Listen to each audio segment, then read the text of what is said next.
Hi, everyone. Thank you for joining us today for our Native Hawaiian Education Act and Hawaii ESSA State Plan webinar with NCAPA and our NCAPA members. So the National Council of Asian Pacific Americans was founded in 1996, and we're a coalition of 34 national Asia Pacific American, Native Hawaiian, and Pacific Islander organizations across the country. And we're based in Washington, D.C., and we serve to represent the interests of our community and to provide a national voice on Asian American and Native Hawaiian Pacific Islander issues. Our coalition is organized by 5 different committees. Our committee focuses on education policies, and the members of our education committee include OCA, Asian Pacific American Advocates, APALA, the Asian Pacific American Labor Alliance, CIRAC, the Southeast Asia Resource Action Center, APISF, the Asia Pacific Islander American Scholarship Fund, the Japanese American Citizens League, and the Council of Native Hawaiian Americans. Council of Native Hawaiian Advancement, sorry. We're joined here today by Sylvia Hussey and Ka'anoi Walk from the Native Hawaiian Education Council. Sylvia? Thanks, Ivan. Aloha kakahiaka kako, which is good morning in Hawaiian to everyone dialing in and listening. My name is Sylvia Hussey. I'm with the Native Hawaiian Education Council, and I am currently a member of the Education Caucus for the Council for Native Hawaiian Advancement. The first slide that you're seeing is the Native Hawaiian Education Act and the history. And all of these documents are available from the website, which is there noted on the slide. Really, in the Native Hawaiian Education Act is considered the seminal and foundational federal legislation for Hawaiian education. Based on a 1983 Native Hawaiian Education Assessment Report, which found many educational gaps for Native Hawaiians in educational attainment. In 1988, the act was enacted under the ESSA and has since been a part of ESSA reauthorization part of it. In 1994, in reauthorizing the Native Hawaiian Education Act, the Native Hawaiian Education Council was created. And the council was created as a systems mechanism to coordinate, assess, report, and make recommendations on the effectiveness of existing programs for Native Hawaiians and the state of present Native Hawaiian education efforts and improvements that may be made to existing programs and policies. The council was originally composed of 25 program grantees, as well as Native Hawaiian organizations and island councils. Next slide. In 2001, it was reauthorized as part of No Child Left Behind, and additional features included prioritizing reading, literacy, at-risk youth, as well as Native Hawaiian underemployment and Hawaiian language instruction. And these became the priorities that have continued to shape the grant competition under the Native Hawaiian Education Program. In 2015, as part of the large ESSA reauthorization, the council had a drastic change in its composition. So no longer was the council made up of community and grassroots spread across the islands. Now the council is made up of 15 politically appointed positions, from the governor to the state superintendent to the county mayors, as well as other educational organizations. And so we're in the process of seating that new council and bringing them up to speed as it relates to Native Hawaiian education programming. The next slide just summarizes some of the major pieces of the reauthorization, and primarily it is to reauthorize the Native Hawaiian education program piece, which focuses on language and culture and provides an emphasis to have partnerships or consortia efforts to address education program delivery. In addition, the Council is now required to consult in the community and provide technical assistance to communities to access education programming. And so the community consultation process is a very familiar process from the tribal consultation process that some of you may be familiar with Native education. This consultation process of going to the communities and listening to communities about what is most effective for educational program delivery and resourcing and funding. And then the slide also just highlights the change in the composition of the Native Hawaiian Education Council. The next slide will just provide you a link to our website, and what it is a short video about the impact of the Native Hawaiian education programming. And this is important because on the next slide, you will see a business case piece. As many of you know, the administration in their budget proposal lined out a number of Native programs, particularly Alaska Native programs and Native Hawaiian programs, saying that they were duplicative or of any other services. So the Native Hawaiian Education Council, along with our congressional delegation, as well as other stakeholders, produced the video and produced a business case for why the Native Hawaiian education program dollars of about $33 million is not supplemental, and that they fulfill a critical need in the communities that they serve. So we are very pleased that in the appropriations bills that have been drafted up, that these programs, particularly in the Title III programs in higher education, have been restored by the legislators, and we're definitely supportive of that piece. But this slide and the video will frame the Native Hawaiian education program from a business case as to why it is needed and the kind of economic benefit it provides in Hawaii. Okay. I'm going to turn it over to Ka'anoi, who will take us through the Hawaii ESSA state plan. Aloha kākou. My name is Ka'anoi Walk, and I serve Kamehameha Schools, and through the Council for Native Hawaiian Advancement in the Education Caucus, our Kamehameha School serves as the organization lead.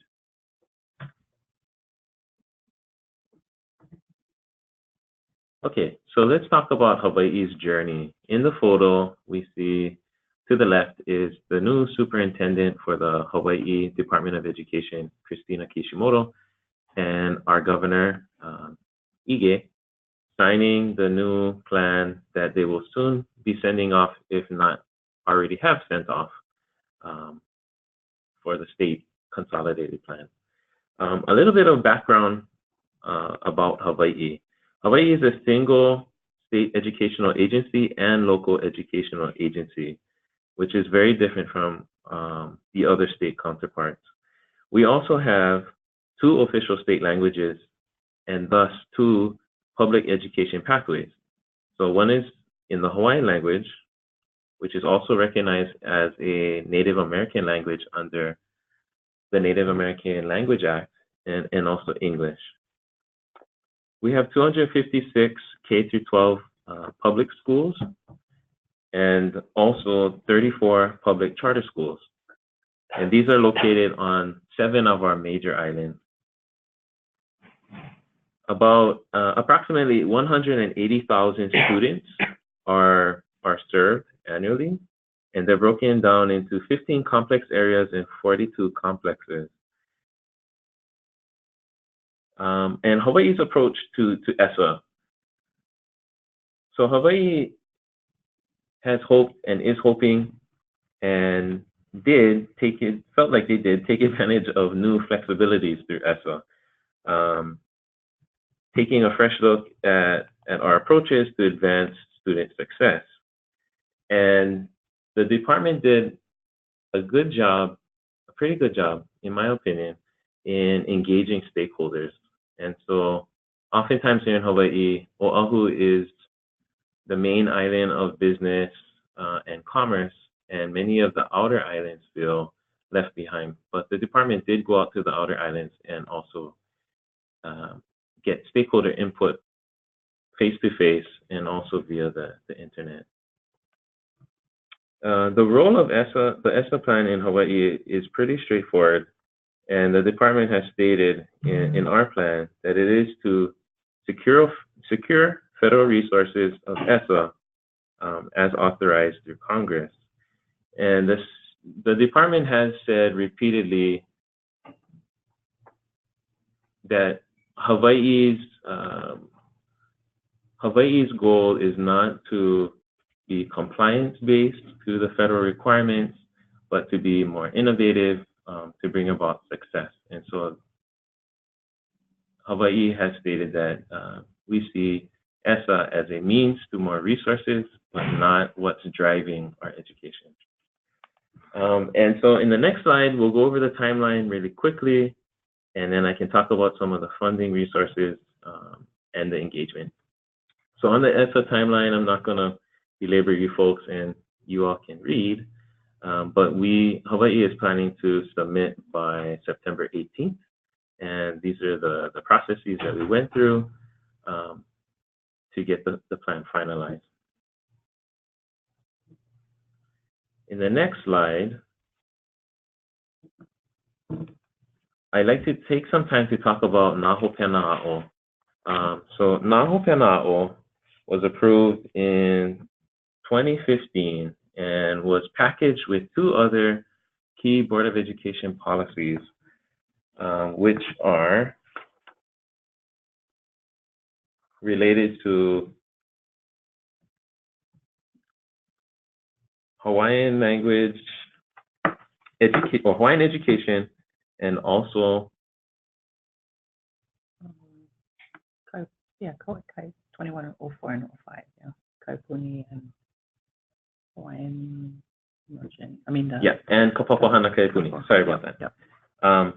And so these frameworks this is a framework of outcomes, and it's meant to reflect the education core values and beliefs in action throughout the public education system. And so in the Hawaiian language, HA, which is the acronym, means breath, and as you can see in the slide, it shares a strengthened sense of belonging, responsibility, excellence, aloha, total well-being, and Hawaii that makes up breath.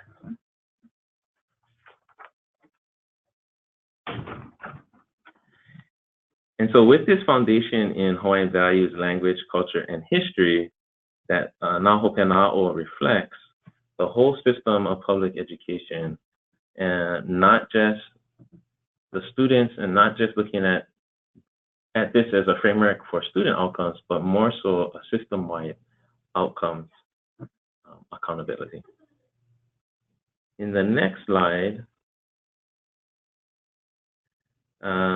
this shares how the sections of the ESSA template line up with the joint strategic plan between our Board of Education and Department of Education, where Goal 1, which is in the orange circle, student success, and the bigger one, staff success, and Goal 3, successful systems of support, are all enveloped by Naho Pena'a'o. The next slide shares a little bit about how the federal funds are broken down here in Hawaii, and it's projected that we will bring in about $81 million. Okay, next slide.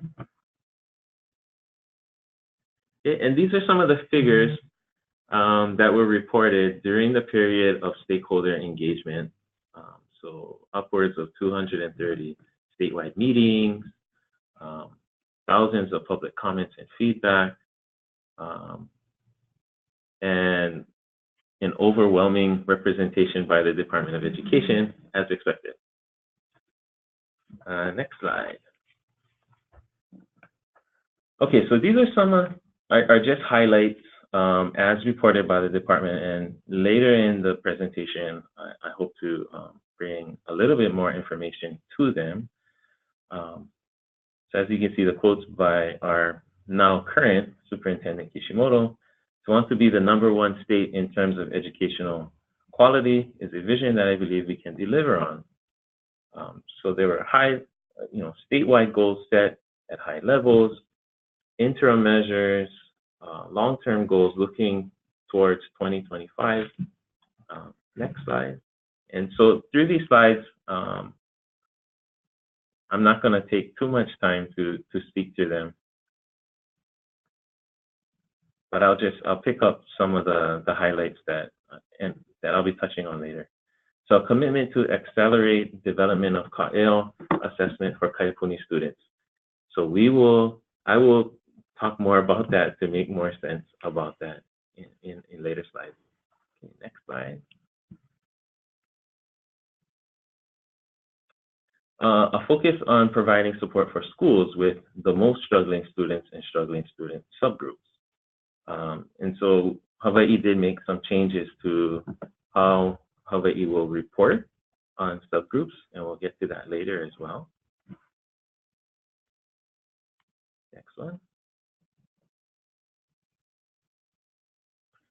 Okay, and so in this slide, we see the major ethnic groups: Native Hawaiian, Filipino, White, Asian, Hispanic, Pacific Islander, and Black. And I will elaborate later in a slide on subgroups on some of the updates made in Hawaii's plan.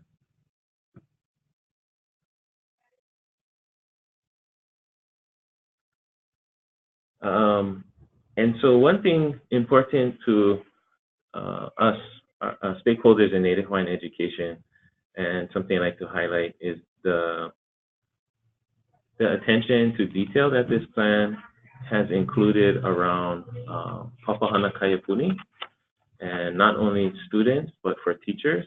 So targeted initiatives for special education and Papahana Kaiapuni teachers. And I'll get into Papahana Kaiapuni teachers in a little bit. Next slide. This is a breakdown of some of the other vulnerable student populations,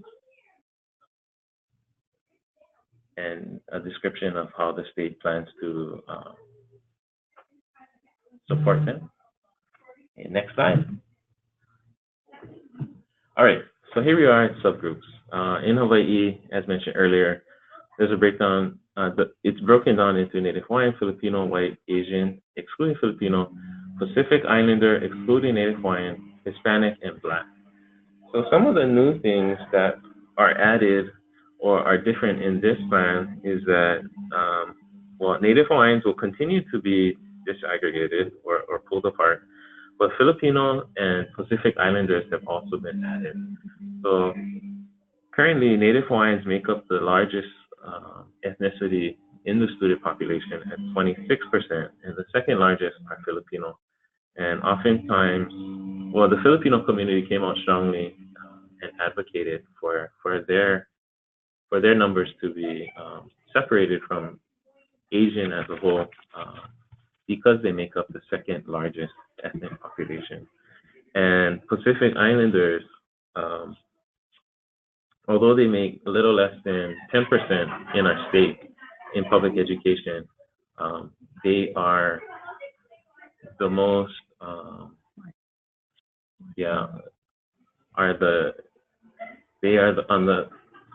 they're the ones that need the most help in academics, and the system has not been doing a good job to close the gap there. So Pacific Islander and Native Hawaiian are the two lowest student populations in academic achievement. Next slide. Okay, so I talked about, Ka'el, Hawaiian Language Assessment, and I talked about Kapapahana Kaiapuni. Kapapahana Kaiapuni is the Hawaiian Language Immersion Program. The Hawaiian Language Immersion Program started in 1987, and I am one of the first students in that program. And it's a pathway through Hawaiian language, through the medium of Hawaiian language for instruction and culture, and is one of the main reasons, if not the main reason, for the revitalization of the Hawaiian language here in Hawaii. So, as mentioned earlier, there are policies that were adopted by our Board of Education to strengthen our Hawaiian education pathways. And one of the biggest areas that was contentious in the past was around testing and assessment. And so, as I mentioned earlier, Kaupapa Hana Kaipuni, or the Hawaiian Language Immersion Program in Hawaiian, is taught through the medium of Hawaiian language. And so previously, or since the beginning, tests have been, or assessments, statewide assessments have been offered in the Hawaiian language. And many families chose not to have their child take a test that's not in the language of instruction. And so there has been friction between the department here and families in Kaupapa Hana Kaipuni. But the Department of Education, after the formation of the Office of Hawaiian Education, which was just started a couple years ago, have been pushing and have been successful in piloting and launching assessments for Kaupapa Hana Kaipuni students, which are called Kaipuni Assessment for Educational Outcomes. And so currently, for grades 3 and 4, the tests are operational. And we're very excited, Sylvia and I, that the Hawaii Department of Education had agreed to expand those tests to grades 5 through 8, and with field tests in the spring of 2018. And so our department is submitting to the U.S. Department of Education waiver requests, and these are a similar request to what we did for grades 3 and 4, a double testing waiver request, so that students in Kaupapa Hana Kaipuni that do take the Ka'eo assessment do not also have to take the statewide assessment in English. So currently, our Hawaiian Language Arts Standards, which was just approved, and we're very excited about that, in the spring of this year, and our Ka'eo assessments are in peer review. Next slide. All right, so for English learners, for the academic achievement and academic progress of the English learner subgroup, Hawaii will include students who have exited from the English language learner program for up to 2 years for accountability and reporting purposes. The new ELs in Hawaii will not administer the Smarter Balanced English Language Arts Literacy Assessment to recently arrived English learners if the English learner participates in the administration of the English Language Proficiency Assessment, WIDA, Access 2.0. And below that, we see that the Hawaii is taking numbers from the 16-17 statewide WIDA Access 2.0, and the baseline that they have is at 36% for English learners. The interim will be in 2020, pushing for 63% of English language proficiency, and the long-term vision is by 2025, 75%. Next slide, please. Okay, I'm not going to take too much time on this, but the minimum N size that was chosen by the department is 20 students.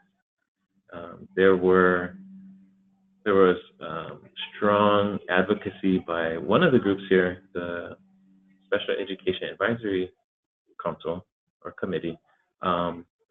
They were pushing for a minimum N size of 10. And according to the department, others were pushing for a minimum N size of 30. So to meet everyone's demands in the middle, and also in a way that they could capture data, they chose the 20. as the minimum N size. Okay, next slide.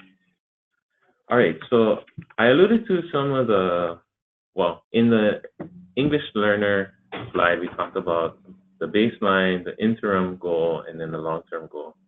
So Hawaii's long-term goals push our public education and students out to 2025. And in the blueprint for public education that was spearheaded by our governor, it states, Hawaii will be acknowledged as having the nation's top public education system in 2025.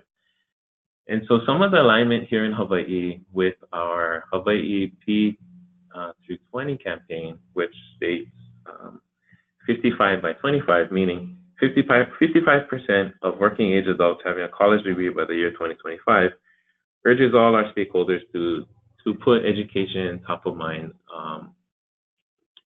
and not just K-12, but looking at the long journey of education here in Hawaii. Okay, and so there were some changes to these goals, most recently adopted by our Board of Education last week, Tuesday, and I'm going to go through some of those. And so on the slide, there's an example of how to do the breakdown, looking at, say, the baseline for a subgroup, or taking the baseline for the subgroup, looking at school year 15-16, and then taking the percentage of those that are not proficient, and doing the math to break out how much percentage points each group should move each year, with 2025 being the long-term goal, 9 years out, and then 2020 being the midway. Okay, next slide. Okay, so Hawaii has also chosen 90% as the graduation long-term goal rate for year 2025. And as mentioned earlier, the baseline will look at 15-16 data. We'll check midway in 2020, and by 2025, we should have a 90% graduation rate for all students and for all subgroups. And the measurement was done by division of the difference in points between baseline data from 15-16 and 90% goal over 9 years for the per year increments. Next slide. And here is a table with the breakdown of the weight of indicators. So as you can see, for elementary and middle school, 40% for academic achievement, 40% for academic progress, 10% for achieving English language proficiency, and 10% for student success.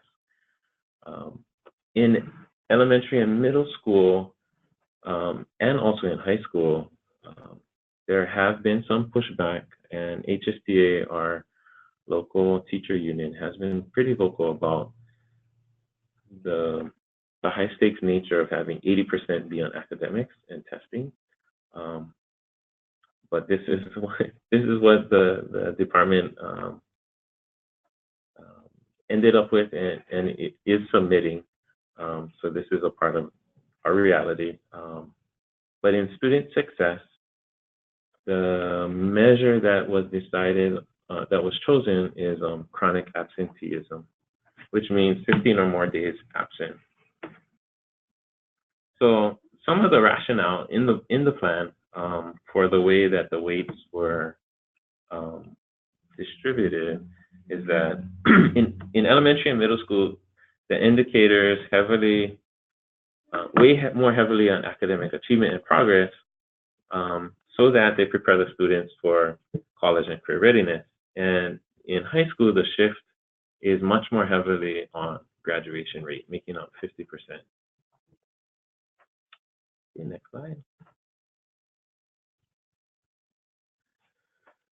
So I'll go quickly through these next two slides around identification of schools. So for comprehensive support and improvement, as many of you already know, the lowest 5% of all schools receiving Title I Part A funds will be a part of that group.